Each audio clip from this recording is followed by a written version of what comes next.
Selamat pagi Bapak Ibu sekalian, Shalom. Warta lisan kebaktian Minggu 21 Maret 2021. Yang pertama, kebaktian pada hari ini dilayani oleh Penatua Medarman Sebuah.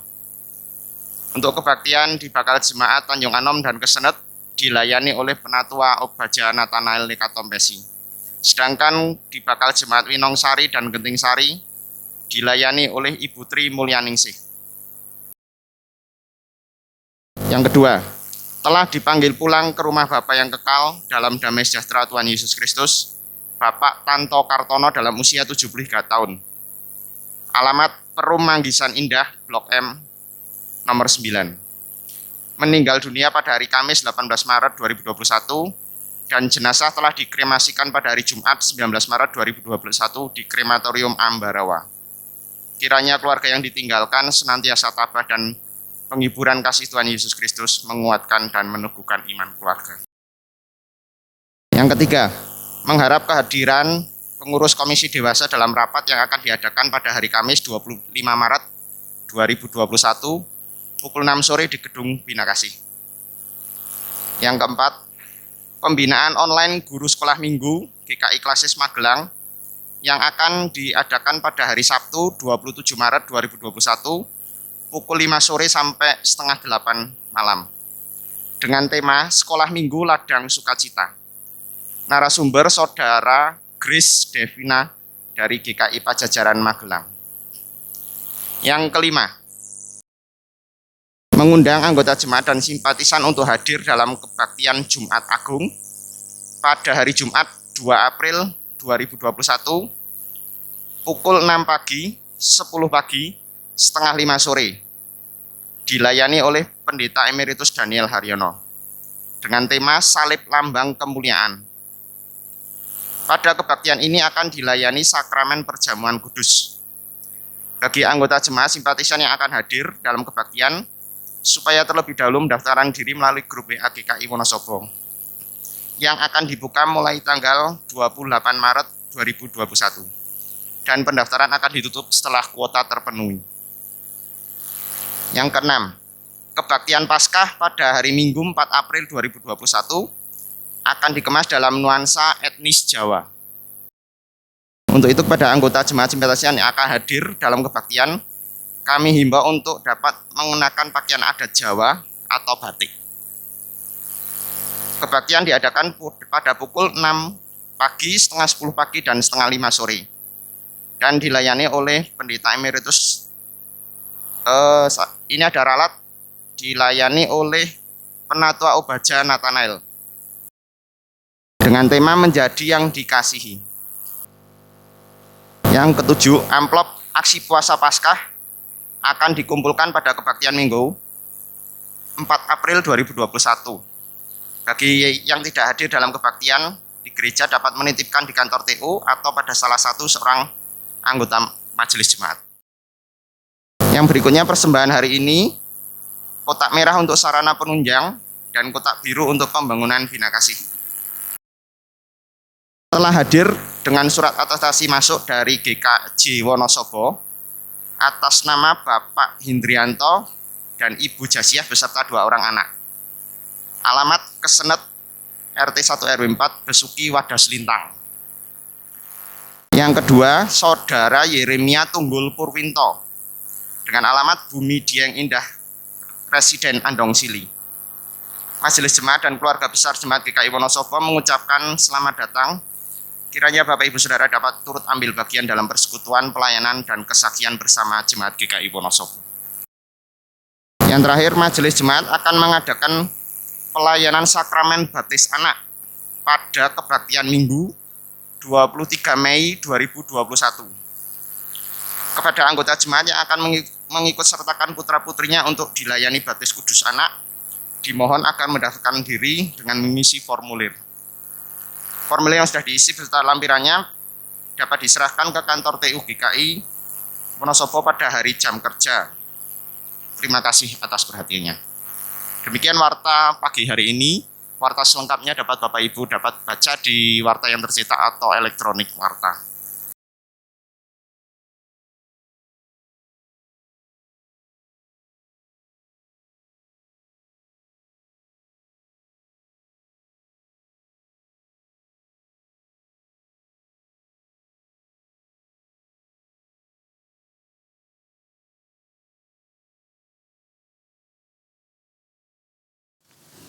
Saudara-saudara yang terkasih dalam Yesus Kristus, hari ini kita memasuki Minggu Prapaskah yang kelima.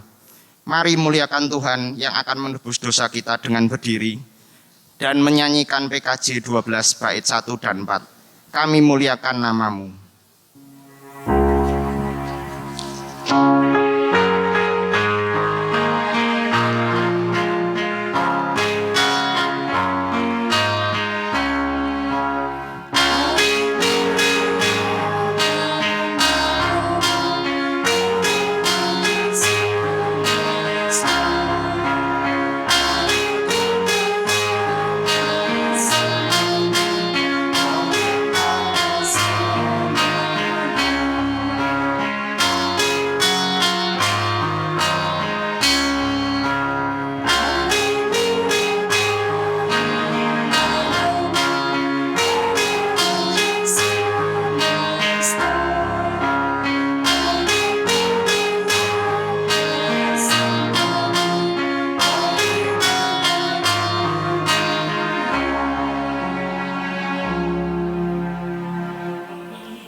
Sejahtera dari Allah Bapa kita dan dari Tuhan Yesus Kristus menyertai saudara sekalian.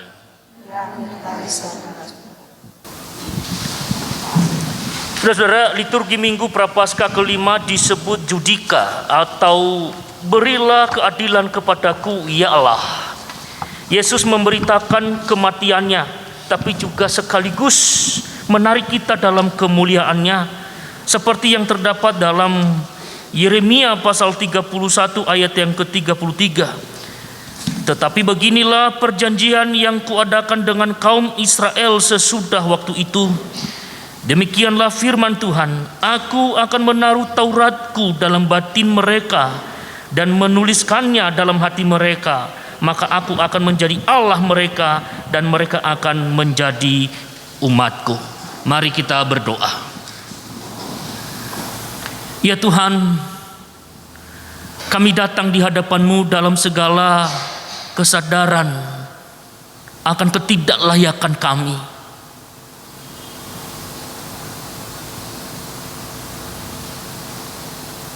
Ampuni kami.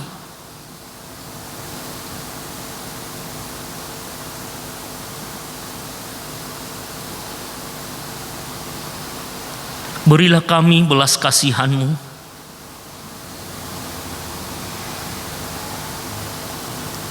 Kami sudah banyak berbuat kesalahan dalam minggu ini. Dosa yang kami lakukan justru banyak dari kesengajaan kami. Kami sudah mengecewakan-Mu, Bapa. Engkau Allah yang Maha Kudus, suci adanya, yang tidak pernah berkompromi dengan dosa dan kegelapan. Kami tahu betul ibadah kami menjadi percuma dan sia-sia bila Engkau sendiri tidak berkenan. Kami tidak bisa menyelamatkan diri sendiri dari penghukuman dosa itu. Hanya kasih-Mu yang kami nantikan. Kami percaya dalam waktu bersamaan pula, ketika kami sungguh-sungguh insaf menyesal, pintu pengampunan itu Engkau bukakan bagi setiap kami. Ampuni kami ya Tuhan Yesus. Biarlah hidup kami boleh leluasa kembali dalam mengikut Tuhan, secara khusus di dalam kebaktian minggu pada hari ini. Kami rindu Engkau menetapkan ibadah kami sebagai persembahan yang berkenan kepadamu. Biarlah hati yang menyembah senantiasa Engkau temukan bagi setiap kami yang hadir pada saat ini. Di dalam nama Tuhan Yesus Kristus kami berdoa. Amin. Mari kita berdiri menerima berita anugerah dari Tuhan dari kitab Mazmur pasal 51 ayat 5 sampai ayatnya yang ke-8.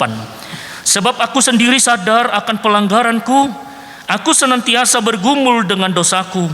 Sesungguhnya Engkau berkenan akan kebenaran dalam batin, dan dengan diam-diam Engkau memberitahukan hikmat kepadaku. Demikianlah berita anugerah dari Tuhan.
Jemaat dipersilakan duduk kembali. Mari kita berdoa.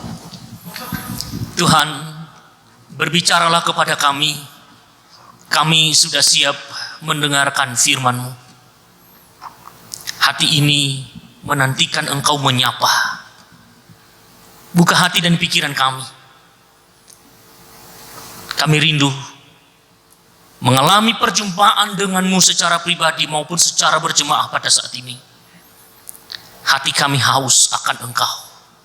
Kami percaya Tuhan, firman-Mu lah yang mengubah hidup kami.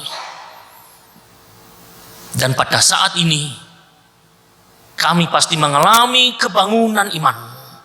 Ketika firman Tuhan dituturkan, setiap kami boleh melihat hadirat-Mu dalam hidup ini. Urapi hamba-Mu untuk menjadi saluran berkat rohani bagi kami pada saat ini. Biarlah kami bersama bertumbuh di dalam pengenalan akan Engkau. Di dalam nama Tuhan Yesus Kristus kami berdoa. Amin. Bapak Ibu Saudaraku yang dikasihi Tuhan, bacaan kita diambil dari Yohanes pasal 12. Yohanes pasal 12 ayat 20 sampai 33.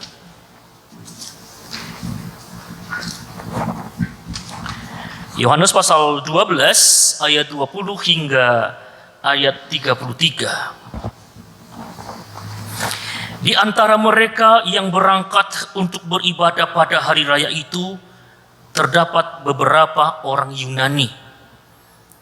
Orang-orang itu pergi kepada Filipus yang berasal dari Betsaida di Galilea, lalu berkata kepadanya, "Tuan, kami ingin bertemu dengan Yesus." Filipus pergi memberitahukannya kepada Andreas, dan Andreas dan Filipus menyampaikannya pula kepada Yesus.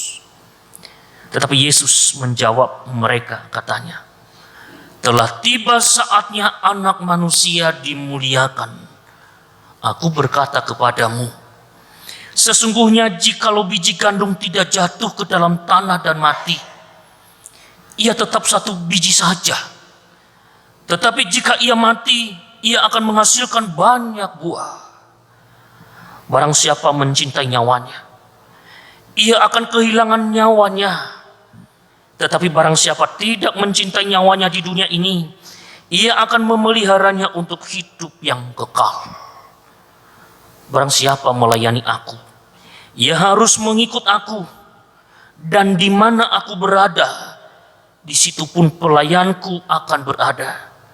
Barang siapa melayani aku, ia akan dihormati Bapa.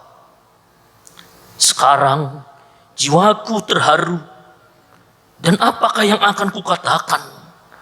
Bapa, selamatkanlah aku dari saat ini.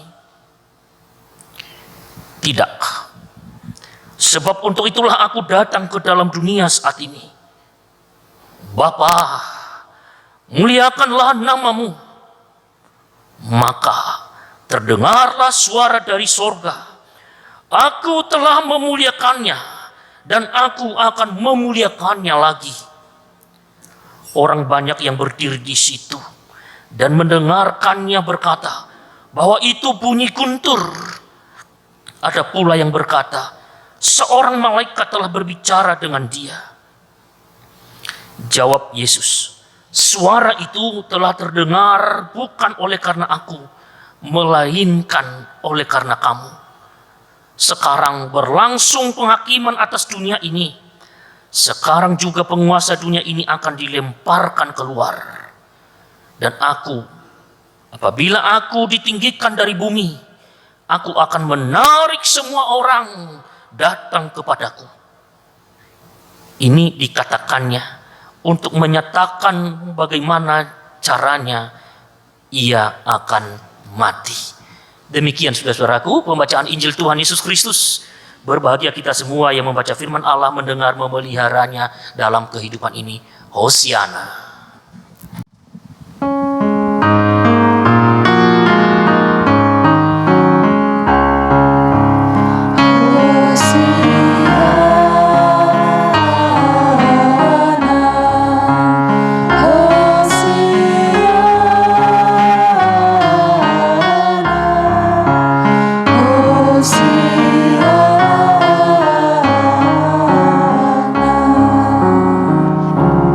Saudara, seorang anak sekolah minggu yang kritis bertanya kepada gurunya di dalam suasana Paskah yang pada saat itu sedang mendengarkan cerita yang berbicara tentang bahwa Yesus rela mati untuk menebus dosa manusia. Saudara, ketika anak sekolah minggu itu mendengar Yesus rela berkorban dan mati untuk menebus dosa manusia, pada saat itu ia gelisah dan bertanya di dalam hati, kenapa kok cerita guru sekolah mingguku tidak konsisten? Karena minggu yang lalu atau beberapa minggu yang lalu dia mendengarkan cerita sekolah minggu secara tematis, secara bergantian. Di minggu pertama sang guru sekolah minggu mengatakan, Tuhan itu maha kuasa anak-anak, sanggup mengadakan yang tidak ada menjadi ada. Contohnya, Tuhan menciptakan langit dan bumi hanya dengan mengatakan, jadilah terang, maka terang itu jadi. Jadilah ikan-ikan di laut, otomatis saat itu pula ikan-ikan di laut ada, dan seterusnya. Lalu minggu kedua, dia mendengarkan cerita lagi dari guru sekolah minggunya. Anak-anak, Tuhan itu dahsyat, sanggup mengadakan mujizat, dia berkuasa. Contohnya anak-anak, Yesus sanggup mengubah air menjadi anggur. Wow, dia senang mendengarnya. Lalu di minggu berikutnya, sang guru lagi bercerita, anak-anak, Tuhan Yesus itu berkuasa. Semua alam semesta ini tunduk kepada perintahnya. Contohnya di mana? Ketika angin badai itu menerpa, gelombang yang sangat dahsyat menerpa perahu bersama dengan murid-muridnya. Tuhan Yesus berdiri dan menghardik angin itu dan mengatakan apa? Diam, tenanglah, dan angin itu menjadi teduh sekali. Tuhan Yesus sangat berkuasa. Yang lumpuh bisa disembuhkan, Yang tuli bisa mendengar, yang bisu bisa berbicara, bahkan yang mati 4 hari sudah dikubur saja bisa bangkit. Lalu kenapa kok Bu Guru hari ini justru mengatakan apa? Yesus rela mati. Yesus harus mati untuk menebus dosa manusia. Bu Guru tidak konsisten. Yang mati bisa dibangkitkan. Kenapa hanya menebus dosa manusia kok harus mati? Saudara, mungkin pertanyaan ini bukan hanya pertanyaan anak sekolah minggu, tapi juga mungkin pertanyaan kita pada saat ini. Kenapa Yesus harus mati bagiku? Menebus dosaku. Cukup sederhana saja sebenarnya. Yesus mengatakan, hari ini dosamu diampuni, hari ini engkau masuk surga. Sama ketika ia mengubah air menjadi anggur, sama ketika ia menciptakan langit dan bumi. Jadilah, segera jadi. Tenang dan diamlah, angin dan badai itu menjadi teduh sekali. Bangkitlah Lazarus, dia bangkit dari antara orang mati. Kenapa ketika manusia berdosa dia harus mati? Apa jawabannya, saudara? Banyak orang tidak menyadari hal ini, dan kita diingatkan kembali. Tugas terberat, tugas yang tidak mudah yang dilakukan, yang dikerjakan oleh Tuhan Yesus bagi kita apa, saudara? Menebus manusia itu dari penghukuman dosa. Caranya bagaimana? Dia harus rela mati untuk menebus kita. Pertanyaannya adalah, kenapa harus mati? Jawaban yang pasti, karena upah dosa itu adalah maut. Tidak ada yang lebih tertinggi daripada itu. Upah dosa itu adalah maut. Dan Yesus tidak pernah mencabut firman-Nya lagi. Karena ketika manusia itu jatuh ke dalam dosa, dia sudah memberikan peringatan keras. Jangan makan buah pohon pengetahuan yang baik yang jahat di tengah taman Eden itu. Karena ketika engkau memakannya, engkau mati. Yesus tidak pernah menggagalkan firman-Nya. Upah dosa itu adalah maut. Yesus menggenapi itu. Mengapa demikian? Karena ia tahu manusia tidak pernah mampu menyelamatkan dirinya dari penghukuman dosa itu. Di dalam perjanjian lama, umat Israel setiap hari Sabat mereka dengan bangga membawa korban penghapus dosa, gitu ya, sebagai penghapus dosa mereka di bait suci. Tapi justru Alkitab mencatat, ketika mereka melakukan semua ritual hukum Taurat itu, justru mereka tidak pernah keluar dari dosa. Artinya apa, saudaraku? Tidak ada seorang pun manusia ini yang mampu menyelamatkan dirinya dari penghukuman dosa. Tapi kenapa kok Yesus mau menyelamatkan manusia yang sudah mengecewakannya ini? Ini berbicara tentang esensi keberadaan Allah yang adalah maha kasih sekaligus sebagai maha adil. Ia sungguh mengasihi kita. Bukan karena kita sudah menyenangkan dia, bukan karena ada nilai yang besar dalam diri ini. Ia sungguh mengasihimu dan juga mengasihi saya. Apa wujud kasih itu? Ia merelakan yang tertinggi di dalam dirinya, pengorbanan total. Dalam bacaan pada hari ini dituliskan di dalam Injil Yohanes, Yesus menggambarkan dirinya seperti biji gandum yang harus mati dan ditanam, dibenamkan. Lalu pada hari yang ketiga dia akan bertumbuh kembali, dia akan bangkit untuk keselamatan semua orang. Saudaraku yang dikasihi Tuhan, Tuhan Yesus sungguh mengasihi umat manusia. Dan dituliskan tadi, dengan biji yang satu yang ditanam ini menghasilkan tuaian-tuaian biji gandum yang begitu banyak. Artinya apa? Kematian satu orang yang dilakukan oleh Tuhan Yesus ini, yang dialaminya, adalah juga kematian kita bersama-sama, sekaligus juga kehidupan kita bersama di dalam Kristus Yesus. Apa yang menarik dalam bacaan kita pada hari ini? Yesus memberikan peringatan kepada para murid-muridnya, orang-orang yang mencari dia pada saat itu, di dalam ayatnya yang ke-25. Barang siapa mencintai nyawanya, ia akan kehilangan nyawanya. Tetapi barang siapa tidak mencintai nyawanya di dunia ini, ia akan memeliharanya untuk hidup yang kekal. Saudara, saya pernah menyampaikan ilustrasi ini yang berbicara tentang sejarah lagu Mengikut Yesus keputusanku. Mengingatkan kita kembali, karena ini bukan ilustrasi yang dikarang, tapi ini adalah sejarah kekristenan yang terjadi di suku Assam di negara India pada saat itu, pada tahun 1800. Yang terjadi adalah ketika di Inggris terjadi kebangunan rohani, banyak para pemuda gereja menyerahkan diri untuk menjadi misionaris.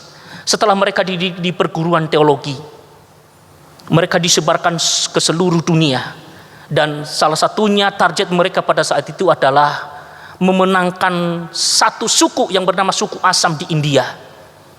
Suku Assam ini terkenal sebagai suku yang primitif, kanibal.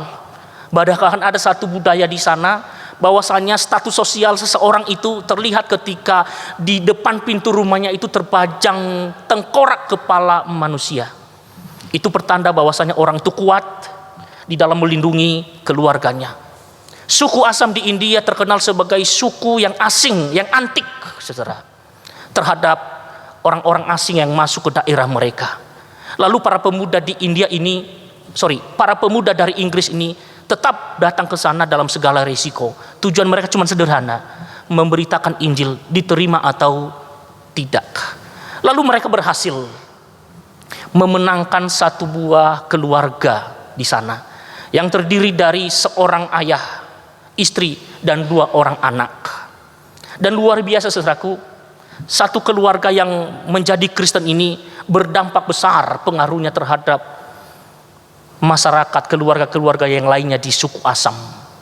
Dan peristiwa ini membuat sang kepala suku menjadi gelisah dan marah, karena dia merasa wilayahnya sudah mulai terancam karena adanya kepercayaan baru yang sudah mulai diyakini oleh warganya.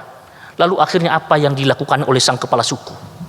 Dia menyuruh para algojo itu untuk menangkap keluarga Kristen ini untuk diadili. Sebuah kebiasaan di suku Assam, bila melakukan satu eksekusi itu, seluruh masyarakat diundang. Lalu sang tersangka itu ditaruh di tengah-tengah lapangan, dan sang keluarga Kristen ini dibawa ke sana. Dia diikat di rantai beserta dengan istri dan 2 orang anaknya, ditaruh di tengah-tengah lapangan itu dan ditonton oleh semua masyarakat suku Assam.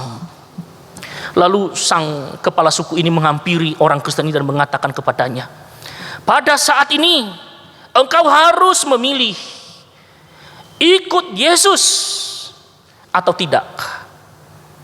Kalau engkau ikut Yesus, 2 orang anakmu yang masih remaja ini harus mati, karena engkau sudah melanggar peraturan di suku kita.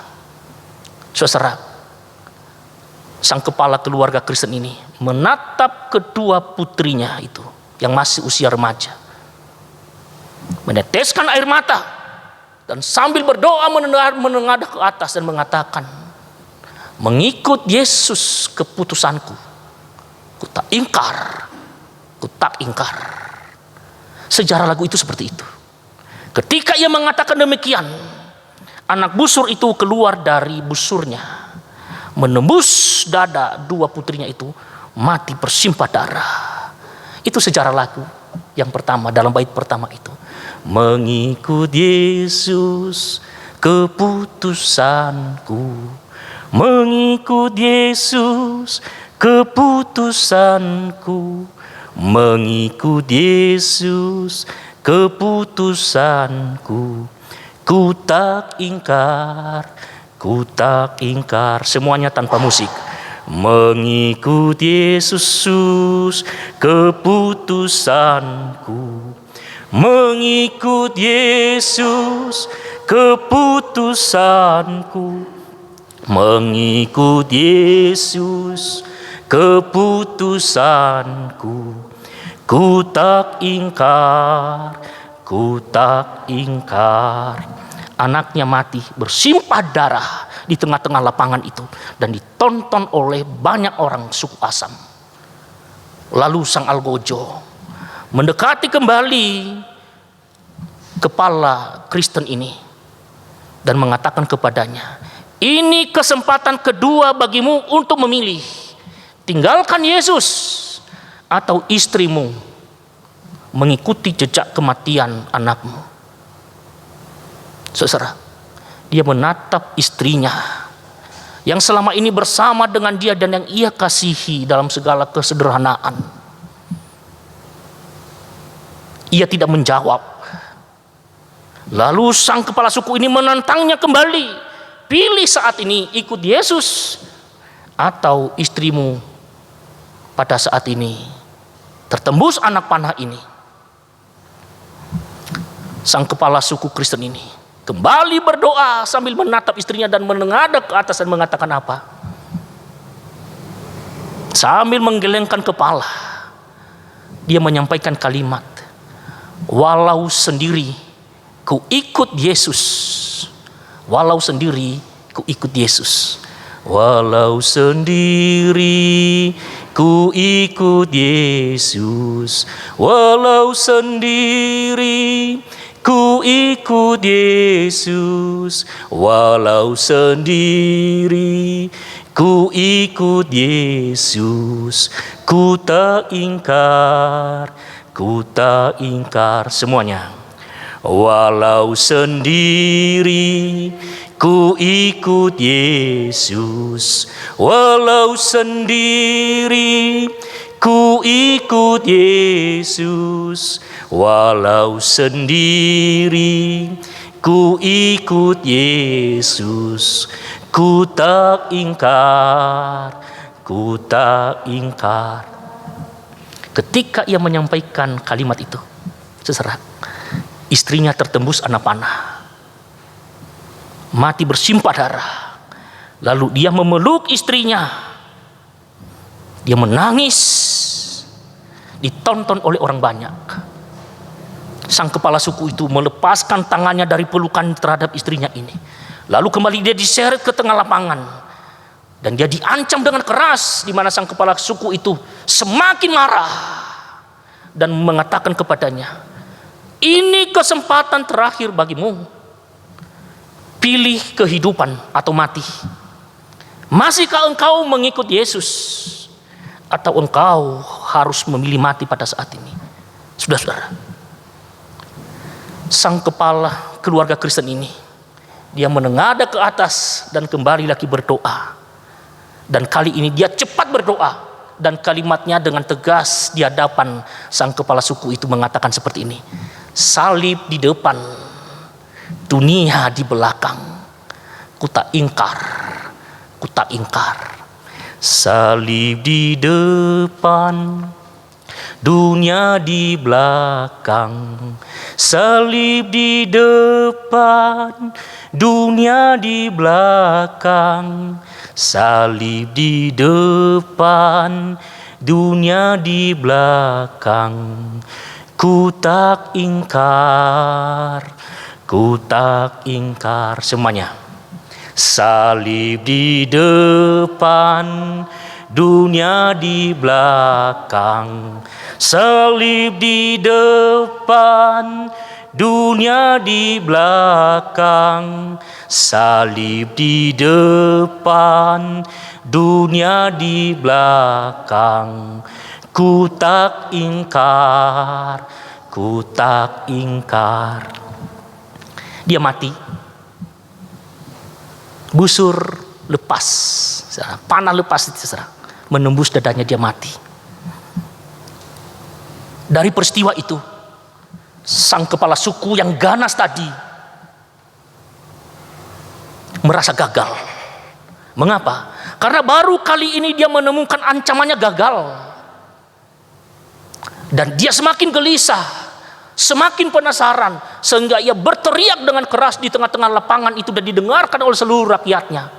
Coba cari tahu siapa Yesus yang dipercayai oleh keluarga ini, sampai mereka rela mati dan bertahan setia kepadanya. Saudara, di dalam sejarah Kristen di India dituliskan bahwasanya rasa penasaran yang dimiliki oleh kepala suku ini akhirnya membuat dia berjumpa dengan Yesus. Mengambil keputusan juga dia menjadi pengikut Yesus. Dan ketika ia mengambil keputusan menjadi pengikut Yesus, semua masyarakat yang menjadi warganya tadi juga menjadi Kristen semuanya. Bacaan pada hari ini menuliskan kepada kita, satu biji gandum mati ditanam, bertumbuh, menghasilkan buah, menghasilkan biji-biji gandum yang lain. Satu orang keluarga Kristen yang setia di suku Assam di India menuai jiwa-jiwa baru. Satu orang yang mati bagi kita yang adalah Yesus Kristus Tuhan. Keselamatan terjadi di seluruh dunia bagi setiap orang yang percaya, termasuk saudara dan saya. Tuhan, begitu besar kasih-Mu bagiku. Aku tahu hidup ini tidak hanya berhenti di dunia yang aku jalani. Alkitab juga mencatat tadi, sudah tiba saatnya penghakiman itu datang. Ketika ia datang kedua kali, bukan lagi dalam wujud bayi yang mungil, tapi datang sebagai hakim. Siapa yang dihakimi itu? Seluruh umat manusia. Siapa yang bisa lolos dari penghakiman itu? Tentu saja mereka yang tetap setia. Dalam situasi seperti itu, apa yang Yesus sampaikan kepada para murid-muridnya? Perhatikan ayatnya yang ke-26. Barang siapa melayani aku, ia harus mengikut aku. Dan di mana aku berada, di situ pun pelayanku akan berada. Barang siapa melayani aku, ia akan dihormati Bapa. Saudaraku, barang siapa melayani aku, ia harus menjadi pelayanku. Di mana aku berada, seharusnya pelayanku juga berada. Barang siapa menghormati aku, kata Yesus. Barang siapa melayani aku, kata Yesus, ia akan dihormati oleh Bapa. Arti kata dihormati di sini bukan berarti Yesus meninggikan kita lalu dia merendahkan diri. Tidak demikian. Tetapi di dalam bacaan lain pernah dituliskan di sana bahwasanya, aku tidak menyebut kamu lagi sebagai hamba, melainkan sebagai apa? Sahabat. Artinya apa, saudaraku? Yesus tidak lagi menutup rahasia keselamatan itu bagi kita, tapi dia memberitahukan itu kepada kita semuanya. Dia menjadikan kita sebagai rekan sekerjanya. Untuk apa? Untuk melakukan pekerjaan yang mulia ini. Saudaraku yang dikasihi Tuhan, dalam suasana Prapaskah ini kita diingatkan kembali bahwasanya Yesus rela berkorban, memikul salib dan mati bagi kita. Karena ia tahu kita lemah, tidak berdaya menyelamatkan diri ini dari penghukuman dosa. Kalau kita sudah menyadari itu, Tuhan, aku tidak bisa membalas kasih-Mu. Apa yang harus aku lakukan untuk Tuhan? Ayat Alkitab yang kita baca pada hari ini menjawab itu. Barang siapa melayani aku, ia akan dihormati oleh Bapa. Apa yang diminta oleh Tuhan? Yang menjadi pelayannya. Mari kita mewujudkan kebenaran ini untuk kemuliaan nama Tuhan. Saya mengajak semua jemaat untuk berdiri. Kita nyanyikan lagu sejarah yang diciptakan oleh seorang misionaris di India tadi. Mengikut Yesus keputusanku. Yang kedua, walau sendiri ku tetap ikut. Yang terakhir, salib di depan, dunia di belakang.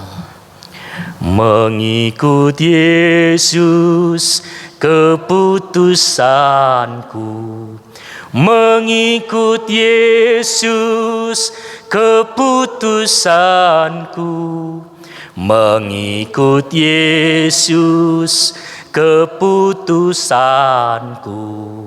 Ku tak ingkar, ku tak ingkar. Walau sendiri, walau sendiri, ku ikut Yesus.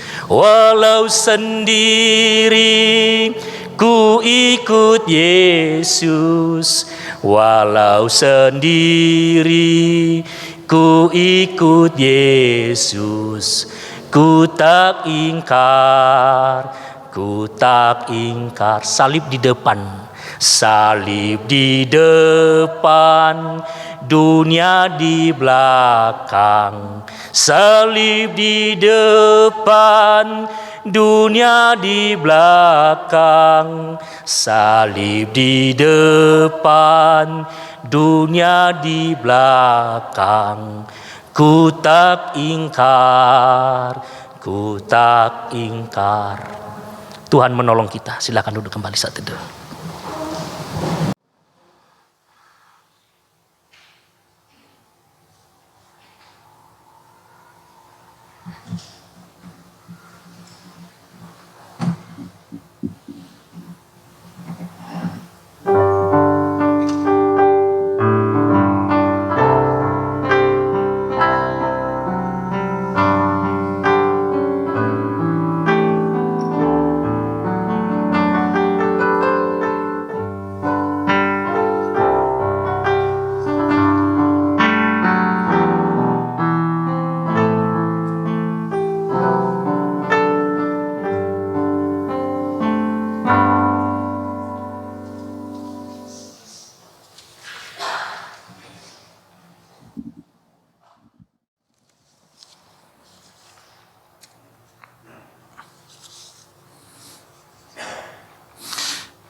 Marilah kita bersama dengan umat Allah di masa lalu, masa kini, dan masa depan mengingat pengakuan imam kita menurut pengakuan Imam Rasuli. Hendaklah masing-masing berkata demikian. Aku percaya kepada Allah, Bapa Khalik langit dan bumi, dan kepada Kristus, Anak yang tunggal Tuhan kita, yang dikandung dari Roh Kudus, lahir dari anak-anak yang menderita sengsara, di bawah pemerintahan Pontius Pilatus, disalib, mati dan kuburkan, turun dalam kerajaan maut. Pada hari ketiga, bangkit pula dari antara orang mati, naik ke surga, duduk di sebelah kanan Allah, Bapa yang Maha Kuasa, dan dari sana ia datang untuk menghakimi orang yang hidup dan yang mati. Aku percaya kepada Roh Kudus, gereja yang kudus dan am, persekutuan orang kudus, pengampunan dosa, kebangkitan orang mati, dan hidup yang kekal. Dipersilakan duduk. Jemaat yang terkasih, mari kita mempersiapkan perjamuan kudus. Pada Jumat 2 April 2021, kita akan merayakan perjamuan kudus. Untuk menyambut perayaan itu, mari kita mempersiapkan diri dengan memeriksa diri kita masing-masing. Pada perjamuan terakhir, Kristus meminta kita merayakan perjamuan kudus untuk mengenangnya. Mengenang Kristus berarti mengalami kehadirannya dalam hidup sehari dan menyadari bahwa Kristus telah berkorban demi keselamatan kita. Sudahkah saudara hidup dalam persekutuan yang akrab dengan Yesus, sehingga saudara mengalami kasih, kuasa, dan kebenarannya? Yakinkah saudara bahwa Kristus telah mengorbankan hidupnya demi keselamatan saudara?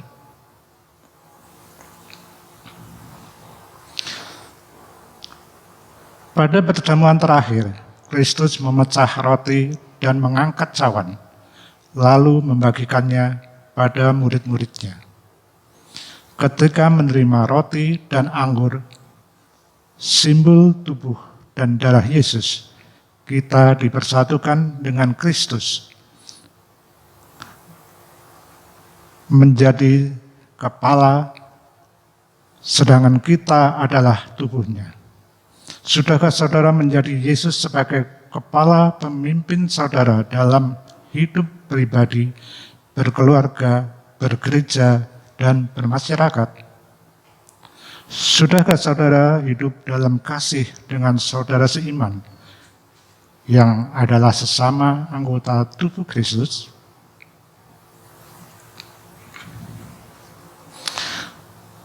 Dengan makan roti dan minum air anggur, kita dipersatukan dalam kematian dan kebangkitan Kristus.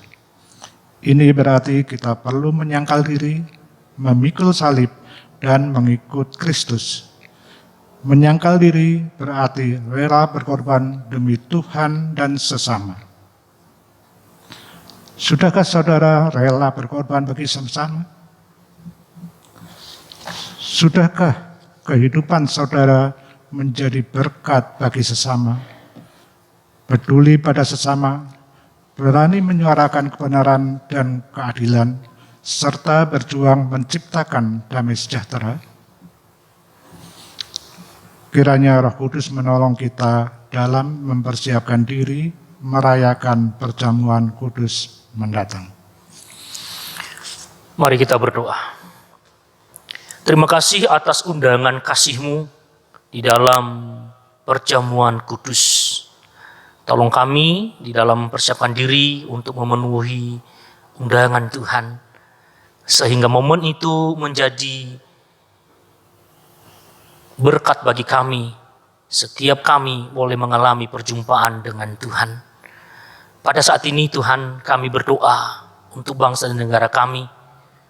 Engkau senantiasa menyatakan janji-Mu bagi bangsa ini, bahwasanya Engkau mendengarkan setiap seruan orang-orang percaya kepadamu. Kami merindukan keselamatan boleh terjadi bagi bangsa ini. Engkau melawat bangsa kami berkat kehadiran umat-Mu yang setia kepada Tuhan. Kami berdoa untuk segenap para pemimpin kami. Tuhan menjadikan mereka sebagai perpanjangan tangan-Mu untuk mensejahterakan, untuk melayani seluruh elemen bangsa ini. Kami juga berdoa ya Tuhan untuk gereja Tuhan di tempat ini. GKI Wonosobo beserta bajem-bajemnya, segenap majelis jemaat, para pelayan-pelayan kebaktian, pengurus-pengurus komisi dan badan pelayanan, mitra pelayanan juga, sekolah-sekolah Kristen. Engkau senantiasa menyatukan derap kami untuk bermisi dalam misi Tuhan, dalam rangka menyelamatkan, memperkenalkan Tuhan kepada setiap insan yang pada saat ini sedang berjalan di dalam kegelapan. Hamba-Mu juga berdoa secara khusus untuk keluarga duka almarhum Bapak Tanto Kartono. Engkau senantiasa menguatkan keluarga dan mampukan mereka untuk melihat pelangi kasih di balik suasana duka yang sedang mereka alami pada saat ini. Hamba-Mu juga berdoa secara khusus untuk jemaat Tuhan yang mengalami kelemahan tubuh karena sakit. Untuk Ibu Tio Linghao, Ibu Rostin, Ibu Eris, Ibu Lau Lindawati, Bapak Gunawan Andi Setiadi, Bapak Supriyono, termasuk jemaat yang hadir dalam ruangan ini, yang pada saat ini juga bergumul karena sakit penyakit yang mereka derita. Tuhan, Engkau senantiasa menjamah, menyembuhkan seturut dengan kehendak-Mu bagian organ tubuh yang dirasakan sakit. Kami percaya mujizat itu masih ada, dan Engkau tidak pernah berubah di dalam menyatakan kasih kuasa bagi setiap kami umat-Mu. Hamba-Mu berdoa bagi seluruh jemaat-Mu di GKI Wonosobo dan Bajem-Bajem, mereka yang pada saat ini sedang menghadapi pergumulan dalam keluarga. Engkau tahu apa yang menjadi isi hati, keluh kesah, beban berat yang mereka hadapi pada saat ini. Entah dalam kerukunan keluarga, aspek keuangan, pekerjaan, bisnis, aktivitas, berbagai cita-cita yang pada saat ini sedang mereka rintis, studi anak-anak, atau yang mencari pekerjaan. Ya Tuhan, Engkau Bapa yang Maha Tahu bagi kami, melebihi Bapa yang ada di dunia ini. Engkau sendiri mengatakan, mintalah maka akan diberikan kepadamu, ketoklah maka pintu akan dibukakan bagimu. Bapa di dunia saja tidak memberikan ular dan kalanjengking kepada anaknya ketika meminta roti, apalagi Bapamu yang di surga tahu dan memberikan yang terbaik bagimu. Kami imani janji-Mu. Ketika kami mencari terlebih dahulu kerajaan Allah dan kebenaran Tuhan, maka semuanya itu akan ditambahkan bagi setiap kami. Kami percaya janji-Mu. Kami tetap memegangnya di dalam menyikapi setiap persoalan yang Engkau izinkan terjadi dalam kehidupan ini. Terima kasih Tuhan. Banyak hal yang kami minta dalam syafaat kami. Engkau sanggup memberikan kebutuhan kami. Dan Engkau pula tidak meninggalkan kami. Engkau peduli Engkau turut berperkara dalam setiap perkara kami umat-Mu. Karena itu syafaat ini kami naikkan di dalam satu nama Bapa yang kekal, Tuhan kami Yesus Kristus. Amin.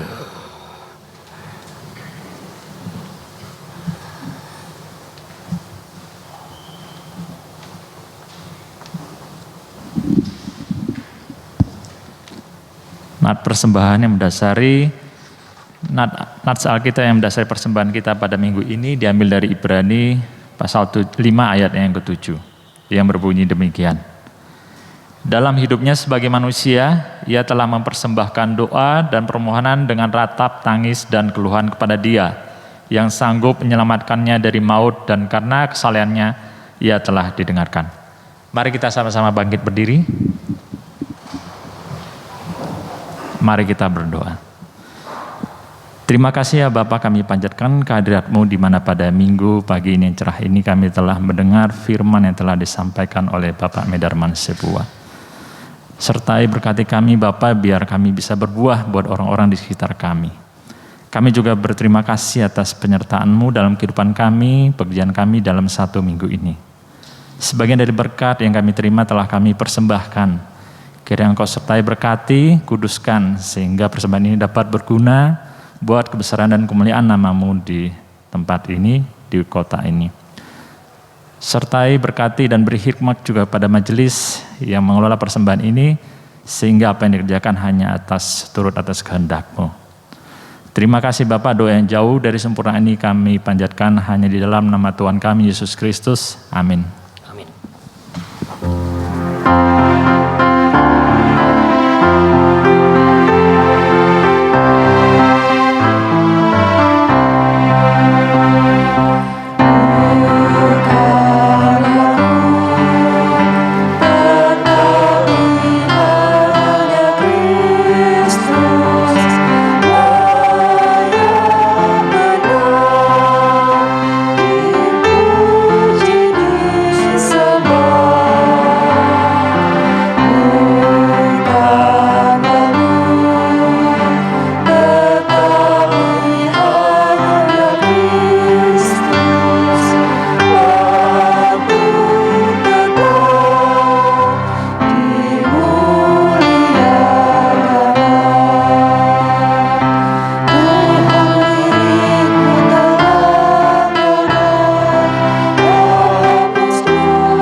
Saudara, arahkanlah hatimu kepada Tuhan.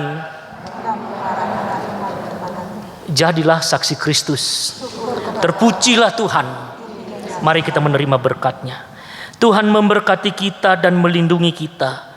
Tuhan menyinari kita dengan wajah-Nya dan memberi kita kasih karunia. Tuhan menghadapkan wajah-Nya kepada kita dan memberi kita damai sejahtera saat ini sampai selama-lamanya. Amin. Amin.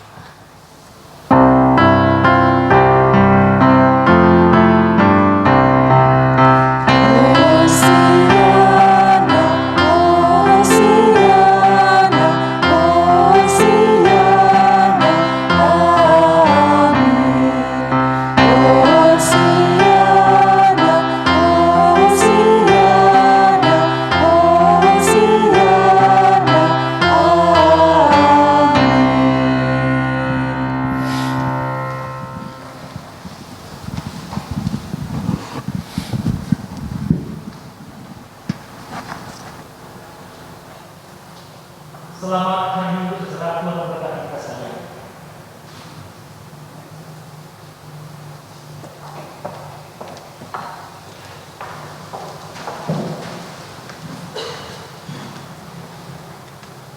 Thank you.